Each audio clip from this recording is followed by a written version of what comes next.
ciidamada Somaliland oo maalintii toddobaad madaafiic ku harqiyay laascaanood xilli ay ciidanka dhulka ka dagaalama ee militariga Somaliland ee loo yaqaan infantry-ga ay qabsadeen qaybo badan oo ka mid ah laascaanood iyadoo lagu soo waramayo inay halkaas ku dileen maleeshiya tiro badan oo ahaa kuwii dhowrkii maalin ee la soo dhaafay la dagaalamayay ciidanka Somaliland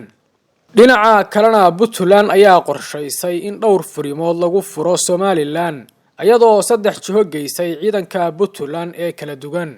saddexdan aag ee ay Puntland geysay ciidanka ayaa kala ah deegaanka Tukaraq dhinaca Sanaag iyo dhinaca deegaanka Kalabayr oo xiga dhinaca Buuhoodle Puntland ayaa aaminsan in haddii saddex aag dagaal looga qaado Somaliland inay ka bixi doonto deegaanka Tukaraq oo ah saldhigga ugu weyn ee ay ku sugan yihiin ciidanka ugu badan ee Somaliland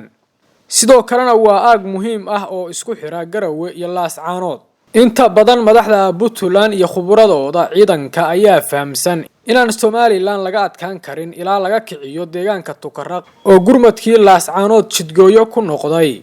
sidoo kale Somaliland oo ku mintidaysa gacan ku haynta gobolka Sool iyo Sanaag dagaalna kaga furan yahay Laascaanood ayaa adkaysay difaacyada ciidan ee ay ku leedahay Tukaraq bariga Sanaag iyo dhinaca Yube iyadoo loo qaybiyay hubka culus iyo gaadiidka dagaalka ee dheereeya iyo madaafiicda ridada dheer ee dagaalka sida muuqata Puntland way ku adkaan doontaa inay Somaliland ka qabsato fariisimahan iyo aagagan muhiimka ah iyadoo ay ciidanka Puntland ku adkaan doonto inay galaan furimahan dagaal ee hore looga qabsaday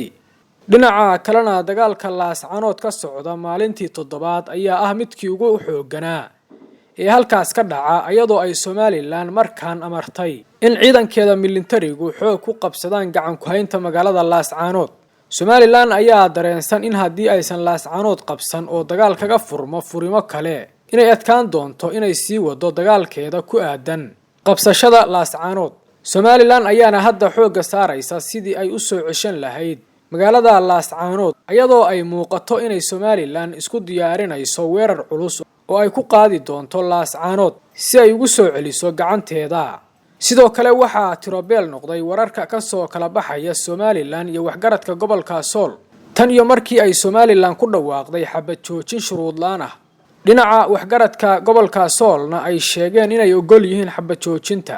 ay ku dhawaaqday Somaliland laakiinse ay tahay inay Somaliland kala baxdo ciidankeeda gobolka Sool gaar ahaan aagga Laascaanood taasi oo xabad joojintii ka dhigtay mid aan shaqayn iyadoo uusan dagaalku joogsan sida muuqata xiisadda gobolka Sool waa ay sii adkaatay umana muuqato mid si fudud ku dhamaan doonta